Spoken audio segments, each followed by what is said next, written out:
Brother cheats with my girlfriend. They get engaged. But dad disowns them and leaves a twist in his will. So, this happened when I was 17. Back then, I thought everything was pretty normal between me and my family. My older brother Chris was 25, and we'd always been close. I mean, we had to be, especially after our mom passed away when I was about 10. After that, it was just me, Chris, and our dad. Dad did his best to keep everything together. And to be fair, he was a great guy. He worked long hours but always made time for us. Dad was big on teaching us values, stuff like loyalty, honesty, and respect. He drilled into us how important it was to stay loyal to the people you care about. He even told us once, if either of you ever cheats on someone, don't expect me to stand by you. I always took that seriously. I mean, cheating was one of those things he just didn't tolerate. And I figured Chris felt the same way because, like I said, we were close. At the time, I was dating this girl named Ashley. We'd been together for a year, and I honestly thought she was it for me. We hung out all the time, texted each other every night, typical high school stuff. Looking back now, I know it was just young love or whatever, but back then, it felt serious. I really trusted her. She met my dad, came over for family dinners, and even hung out with Chris a lot when she was around. I never thought much of it. She and Chris always seemed to get along, and I was just happy to see them bonding. Anyway, one day I got out of practice early. I was on the track team, and our coach decided to cut the session short that day. Something about getting ready for some event or whatever. So I ended up getting home like an hour earlier than usual. I remember thinking, hey, this is nice. I'll get to relax for a bit before everyone else gets home. I walked through the front door, tossed my bag on the floor, and went straight to the kitchen for a snack. I was thinking about calling Ashley to see if she wanted to hang out or watch a movie. Then I noticed Chris's car was in the driveway. At first, I didn't think much of it. He was usually out at work or hanging with his friends, but I figured he must have had the day off or something. I didn't see him downstairs, so I assumed he was probably just chilling in his room. But as I made my way up the stairs, I heard voices coming from my room. And not just any voices. Chris's and Ashley's. I stopped halfway up the stairs and my stomach kind of dropped. I remember thinking, okay, that's weird. Why are they in my room? I mean, it was my space, you know? No one usually went in there unless I was there too. But I brushed it off at first. Like maybe they were just looking for something, or maybe Chris was showing Ashley some video game or whatever. But then I heard them laughing, and not in a casual way. It sounded different. So I took a deep breath and walked the rest of the way up, trying to ignore the weird feeling building up inside me. I reached the door and pushed it open, and there they were, together, on my bed. And yeah, you know what they were doing. I don't have to spell it out. It was like everything just froze. I stood there staring, and they looked up at me, both with these shocked expressions like they got caught with their hands in the cookie jar or something. Ashley scrambled off the bed, and Chris was just sitting there, looking like he didn't know what to say. And honestly, I was too stunned to react. It was like my brain was trying to catch up to what my eyes were seeing. I mean, Chris, my own brother, and Ashley, the girl I'd been with for a whole year, it was like everything I thought I knew about them just shattered in that moment. I felt this rush of anger, betrayal, and just, I don't know, sadness all at once. I couldn't even get words out at first. They both started talking like they were trying to explain, but none of it made sense. Chris was saying stuff like, "Man, I'm sorry, we didn't mean for this to happen." And Ashley kept going on about how they had feelings for each other. I just stared at them, feeling my hands shake, and I couldn't believe they were trying to justify it. "You didn't mean for this to happen?" I remember yelling. "Are you kidding me right now?" It felt like my whole world just flipped upside down. Chris tried to get off the bed, reaching out like he wanted to apologize, but I stepped back. I wasn't going to let him get close. I told them both to get out of my room and leave me alone. I couldn't deal with looking at them anymore. I remember Ashley saying something like, "Please, let's talk about this." But I wasn't hearing any of it. I told her we were done. Right there. No hesitation. I mean, what else was there to say? She cheated on me with my own brother of all people. And Chris, I didn't even know what to say to him. It felt like everything between us was just broken. When they finally left the room, I just stood there for a while, staring at the empty space where they had been. It felt unreal, like I'd walked into some messed up version of my own life. I kept replaying everything in my head, thinking about how they'd been sneaking around behind my back and how I never saw it coming. And the worst part was, I couldn't help but wonder how long it had been going on. Had they been lying to me this whole time? I thought about all the times they were hanging out, and I felt like a complete idiot for not seeing the signs. After that, I just kind of collapsed onto the floor. I felt like everything I knew and trusted was gone. I sat there for a while, trying to process what just happened, but my mind was all over the place. The room felt smaller, like it was closing in on me. I couldn't believe that the two people I trusted the most had done this. I knew things would never be the same after that. I couldn't imagine forgiving either of them. I didn't know how I was going to face my brother or what I was going to tell my dad. All I knew was that everything felt messed up, and I just wanted to get as far away from them as possible. So I grabbed my stuff, went downstairs, and left the house. I just needed to get out and clear my head. I wandered around for hours, not knowing where to go or what to do. I didn't want to go back home. I didn't want to see Chris, and I definitely didn't want to run into Ashley again. I felt alone, betrayed, and just lost. Like, how do you even move on from something like that? Looking back now, I wish I could say I handled it better, but honestly, I didn't know what else I could have done. It's not every day you walk in and see your own brother betraying you like that. And at 17, it felt like the end of the world. All I knew was that from that point on, things were never going to be the same, and that's how it all started. After everything went down, I was a wreck. I mean, how could I not be? My own brother and my girlfriend betrayed me in the worst way possible. I didn't know how to process any of it. I felt like I was just running on autopilot, trying to get through each day without thinking too much, but it was impossible. Everywhere I went, I felt like I was constantly reminded of what happened. When I finally made it home that night, Dad was waiting in the kitchen. I guess he could tell something was off because he was already looking at me with this worried expression. Usually he'd just ask how practice was or make small talk about what was for dinner, but this time he was straight to the point. "What's going on? You look like you've seen a ghost." At first, I tried to play it off, saying I was just tired and had a rough day. But Dad wasn't buying it. He could always tell when something was up with me. And honestly, I was so overwhelmed that it didn't take long before everything just came spilling out. I didn't even try to hold back. I told him everything, how I walked in on Chris and Ashley, how they tried to apologize, and how I couldn't handle it. I didn't leave out any details. It was like I needed him to understand just how messed up the whole situation was. As I was talking, I could see my dad's face changing. At first, he looked confused, like he couldn't believe what he was hearing. Then, his expression just shifted to pure anger. He clenched his fists and his face got red, and I knew he was about to blow up. I'd only seen him that mad a few times before, and it was always when someone crossed a line he couldn't forgive. "You're telling me that your own brother did this to you?" he said, his voice all tense. "And with your girlfriend?" I nodded, feeling that anger and betrayal rising up in me again. "Yeah, Dad, that's exactly what happened. I can't even believe it." For a moment, it was just silent between us, like the kind of silence that feels heavier than anything. Dad took a deep breath, and then he just let loose. He started yelling for Chris, calling him down from his room. The whole house felt like it was shaking with the way his voice echoed through the walls. I could hear Chris's footsteps coming down the stairs, and part of me just wanted to disappear because I knew this was about to be a full-on explosion. When Chris finally came into the kitchen, he had that look like he already knew what was coming. He didn't even try to play dumb or act like he didn't know why Dad was mad. Instead, he looked right at me, and I could see this weird mix of regret and frustration on his face. But honestly, I wasn't in the mood to hear anything he had to say. Dad didn't waste any time. He started yelling at Chris, and it was brutal. "How could you do this to your own brother? What the hell were you thinking?" Dad's voice was so loud I thought the neighbors were going to hear. Chris tried to defend himself, but it was weak. "Dad, look, it wasn't planned. It just happened. We have feelings for each other." But Dad cut him off. "Feelings? You call betraying your own family feelings? You know what we've been through, and you still chose to hurt your brother like this?" It was like Dad was channeling all his anger, and honestly, I was right there with him. I wanted to yell too. I wanted to tell Chris how much he'd hurt me, how much he'd destroyed our bond, but I couldn't get the words out. I just stood there, feeling like I was watching everything fall apart. Chris tried again, his voice sounding more desperate. "Dad, it's not like that. We never meant for this to happen. It's just complicated." Dad wasn't having any of it. "There's nothing complicated about loyalty, Chris. You made a choice, and now you're going to face the consequences." And then he dropped the bombshell. He was kicking Chris out of the house, just like that.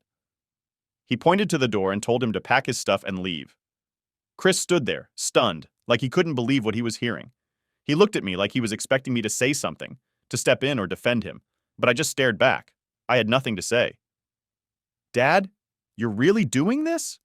Chris asked, his voice shaky. Dad didn't even hesitate. "You betrayed your own brother. You disrespected this family. I don't want you under my roof anymore." Chris didn't argue after that. He just turned and walked up the stairs, and I could hear him slamming stuff around as he packed his things. I stayed in the kitchen, my head spinning. I knew what Chris did was wrong, but seeing Dad actually kick him out, it felt surreal. Part of me felt relieved, like, yeah, he deserved it. But another part of me couldn't believe this was really happening. It was like our family was falling apart right in front of me, and I had no idea how to stop it. After a while, Chris came back down, a duffel bag slung over his shoulder. He didn't look at me or Dad as he walked toward the door. Before he left, he paused for a second, his hand on the doorknob. "If this is how it's going to be, then I'm done with this family," he said, his voice low but cold. "I don't need any of you." And then, just like that, he was gone. The door slammed shut, and I was left standing there with Dad, who still looked like he was ready to punch a hole in the wall. I could see the disappointment and hurt in his eyes, and honestly, I felt guilty. I mean, I knew it wasn't my fault, but I couldn't help feeling like I was the reason our family was breaking apart. If I hadn't walked in on them, maybe things would have been different. Dad put a hand on my shoulder, and his voice softened a bit. "You did nothing wrong, kid. Chris made his choices, and now he's got to live with them." I nodded, trying to believe it, but it was hard to shake that feeling of everything falling apart. We didn't say much after that. We just sat down for dinner. But the whole time, there was this heavy silence between us. It was weird. Usually it was the three of us, laughing and talking about our day. But now it was just me and Dad, and I could feel the space where Chris used to be. It felt empty. That night I couldn't sleep. I kept replaying everything in my head. The look on Chris's face when I walked in, the way Dad kicked him out, and the moment Chris walked out the door and said he was done with us. I knew things were going to be different from now on. There was no going back. I didn't know what was going to happen next, but one thing was clear. The family I thought I had was gone, and I had to figure out how to deal with it. A few years went by after everything happened with Chris, and things didn't really get better between us. Honestly, I didn't expect them to. He moved out that night, and we pretty much cut all ties after that. I'd hear bits and pieces about him from our aunt or some mutual friends, but that was about it. Dad and I tried to move on, and for a while, it was just the two of us, making it work as best we could. But then, a couple years ago, Dad got sick. Cancer. At first, we thought it was just a flu or something. He was feeling tired all the time and lost some weight. But when he went to the doctor, they ran a bunch of tests, and the news came back bad. Stage 4. It was already too far along for them to do much, so it was more about managing the symptoms than actually getting better. It was like everything came crashing down again. I mean, after everything that happened, Dad was the one person I still had. He was my rock through all the crap with Chris and Ashley, and now he was the one fading away. I don't think I'd ever felt so scared and helpless in my life. I tried to stay strong for him, though. I figured he needed me to step up, and that's exactly what I did. I drove him to every appointment, stayed with him during the treatments, and did whatever I could to keep his spirits up. We watched a lot of old movies together, played cards, and talked about everything. Well, everything except Chris. That was kind of an unspoken rule between us. Neither of us brought him up, and I think it was easier that way. As Dad's condition got worse, he had to quit work, and I took on a couple of part-time jobs to help cover the bills. It was tough juggling work, school, and taking care of him, but I didn't mind. Dad had done everything for me growing up, and now it was my turn to be there for him. Despite everything, he always tried to keep things light. He'd crack jokes and act like everything was fine, even when I could see he was struggling. It was hard to watch, but I knew he didn't want me worrying too much. That's just how he was, always putting others first, even when he was the one hurting. One day, when things were getting really rough, Dad finally sat me down. "Listen, I want you to know how proud I am of you," he said. "You've been there for me through all of this, and I couldn't have asked for a better son." I felt a lump in my throat, but I forced a smile and told him, "You don't have to thank me, Dad. I'm just doing what you taught me." But deep down, I was breaking apart. I knew what he was trying to say. He was preparing me for when he wouldn't be around anymore. It was only a couple of months after that conversation that Dad passed. It happened at home, with me by his side. I had called our aunt, and she came over to be with us too.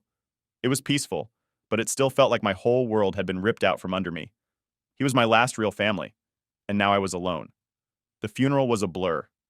I remember standing there, surrounded by people. Some I recognized, others I didn't. They all came up to me, offering their condolences and telling me how great a guy my dad was. And they were right. He was. But the whole time, all I could think about was how much I wished he was still here. But you know what hurt the most? Chris didn't even bother to show up. Not a call, not a message, nothing. I hadn't heard from him since the day he walked out, and even when our aunt tried reaching out to let him know what was happening, he ignored it. I kept telling myself that it didn't matter, that it was better that he stayed away, but it still stung. I mean, this was his dad, too. No matter what went down between us, he should have been there, at least for Dad. It felt like he had just erased himself from our lives completely. After the service, we gathered at my aunt's house for a small reception. A few of Dad's old friends shared stories about him, and I tried to smile and nod, but my mind kept drifting back to Chris. I don't know why, but I kept waiting for him to show up, thinking maybe he'd have a change of heart or something. But he never did. Later, we got into sorting out Dad's will. I had no idea what to expect because Dad never really talked about money or his plans. I figured there wouldn't be much left after all the medical bills, but it turned out Dad had some savings and investments I didn't even know about. And it wasn't just a little bit. He'd managed to save up a lot over the years. The lawyer went over everything with me, explaining that Dad had left me pretty much everything. His house, his savings, and the rest of his assets. I was stunned. I knew Dad trusted me, but I never expected to get so much. Then the lawyer mentioned that Dad had also left Chris a small amount. Barely anything compared to what he left me. Enough that Chris couldn't contest it, but not enough to make any real difference in his life. I didn't know how to feel about that. On one hand, it seemed fair, considering Chris never came back or even tried to make things right with Dad. But on the other hand, it felt so final, like Dad was making sure Chris couldn't just show up and take advantage after everything. Our aunt looked at me when the lawyer finished explaining, and she had this sad expression on her face. He really wanted to make sure you were taken care of, she said. He knew you'd be responsible. I nodded, trying to hold back the tears. I felt grateful, but also incredibly lonely. That night, I sat in my old room at my aunt's place, staring at the ceiling and thinking about everything. I'd lost my dad. My brother was basically a stranger. And now I was left with this huge responsibility. It felt like my whole life had changed in a matter of months, and I wasn't sure how to handle it. I thought about the times Chris and I spent together as kids, the laughs we shared, the stupid arguments we had, and how we used to have each other's backs. Now, it felt like all of that was gone. And for what? Over a girl who wasn't even around anymore. It all felt so pointless. But the more I thought about it, the more I realized that Dad was right. Loyalty matters. Family matters. And if Chris didn't want to be a part of that, then maybe I just had to accept it and move on. It hurt, and it felt unfair. But I knew I couldn't change how things turned out.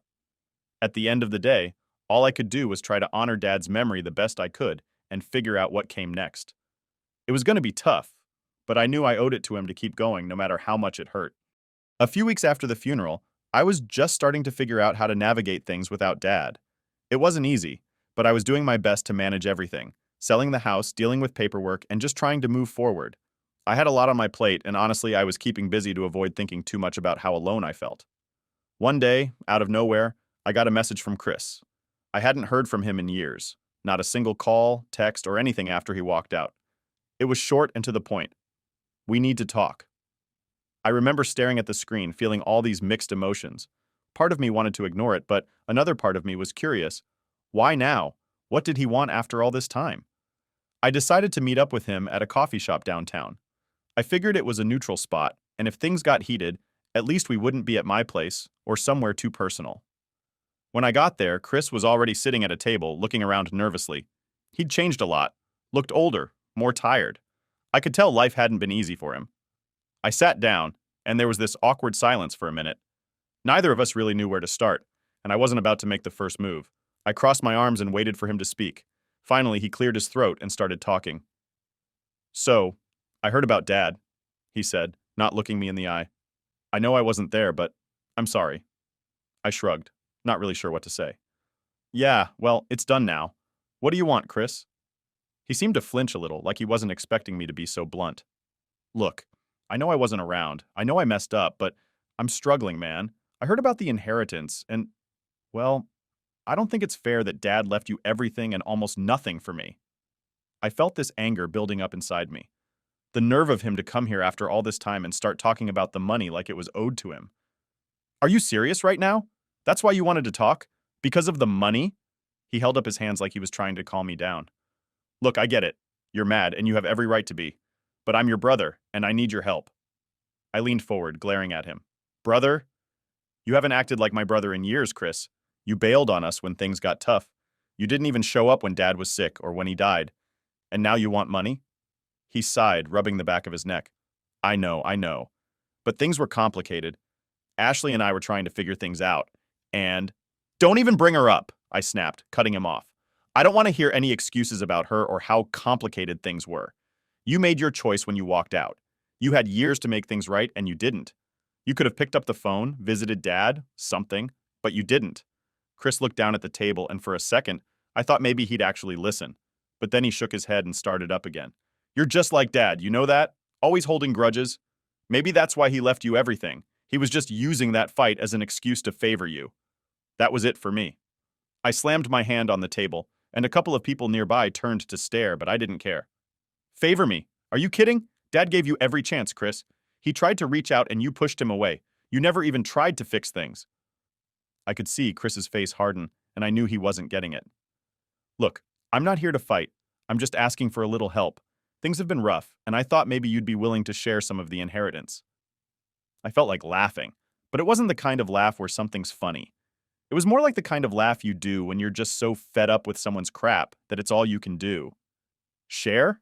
You want me to share the money Dad left me after everything you did? You didn't even show up for his funeral, Chris. You think you deserve anything after that? He flinched, and for a second, he looked genuinely hurt. I was going through stuff, all right? You have no idea what it's like.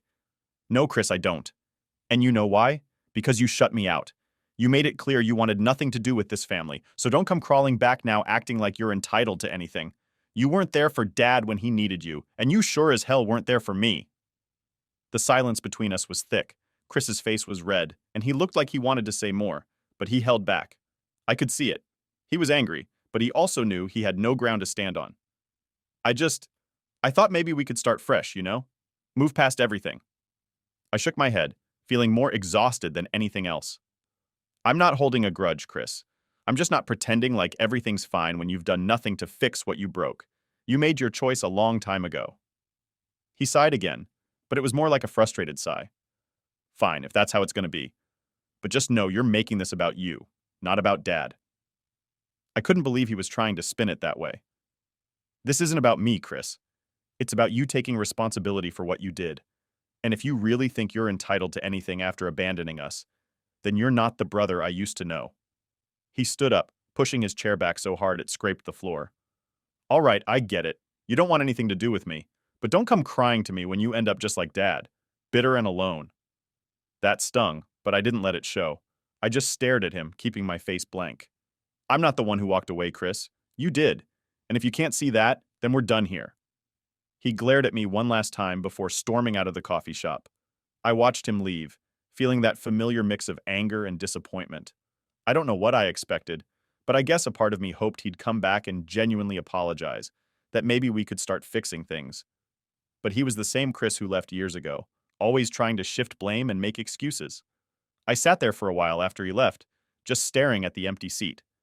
Part of me felt relieved that I finally got to say my piece, but another part of me was just tired. Tired of hoping things could go back to the way they were, and tired of pretending like Chris would ever change. At the end of the day, I knew I made the right call. Dad left me what he did for a reason, and Chris wasn't part of that picture anymore. I had to move forward, with or without him. After my blowout with Chris at the coffee shop, I tried to move on. I told myself it was over. I'd said what I needed to say, and if he didn't get it, that was on him. But of course, nothing's ever that simple.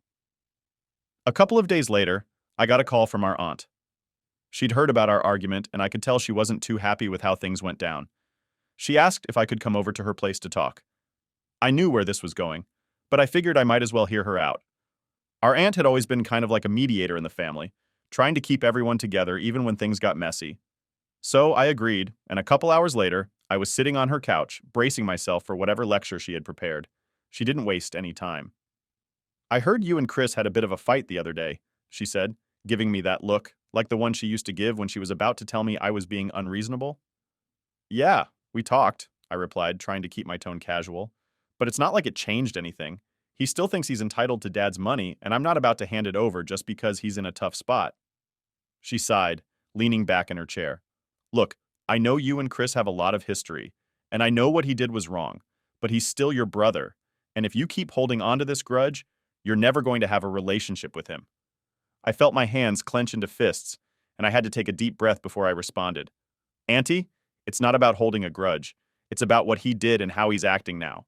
He had years to fix things with Dad, and he didn't. He had years to reach out to me, and he didn't.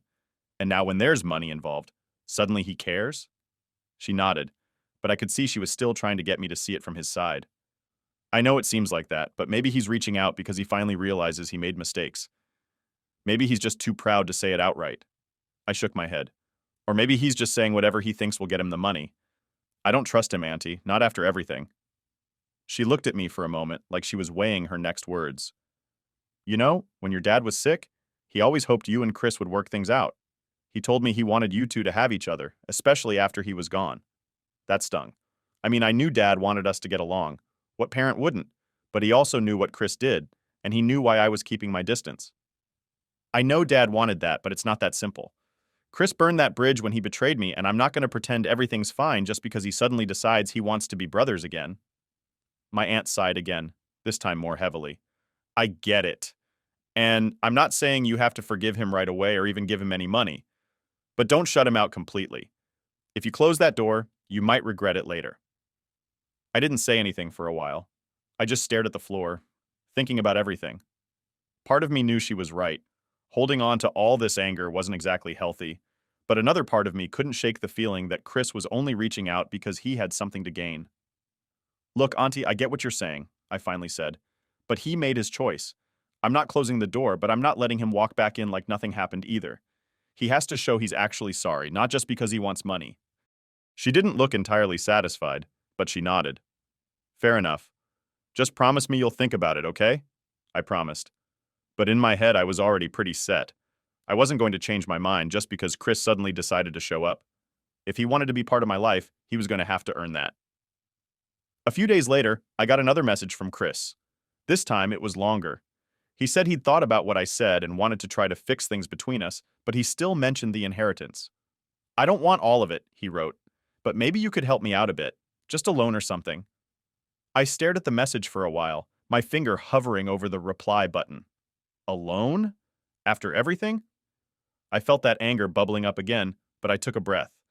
Maybe he really was desperate. But then I remembered how he looked at the coffee shop, how he kept trying to justify what he did, and how he still tried to blame me and Dad for everything going wrong in his life. I put my phone down without replying. I wasn't going to get dragged into this again. If Chris wanted to fix things, he needed to do it without bringing up the money every time. I wasn't going to be some ATM for him to run to whenever he was struggling. The next day, I got a call from our aunt again. She asked if I'd thought about what she said. I told her I did, but my mind hadn't changed. I want to see him try for real, Auntie. If he can't do that without bringing up money, then I don't know what to tell you. She sighed, and I could tell she was disappointed, but she didn't push me further. All right, just keep an open mind, okay? After that, I didn't hear from Chris for a while. I focused on my own life, trying to get everything in order. I got a new job, moved to a different apartment, and started building my own life outside of all the drama. It felt good to have a fresh start, even if a part of me still felt that nagging ache whenever I thought about how things ended with Chris. I think the hardest part was feeling like I'd lost my brother for good. We used to be so close, and now it was like we were strangers. I'd see other people hanging out with their siblings, and it had hit me. Chris and I would probably never have that again, not unless he really changed.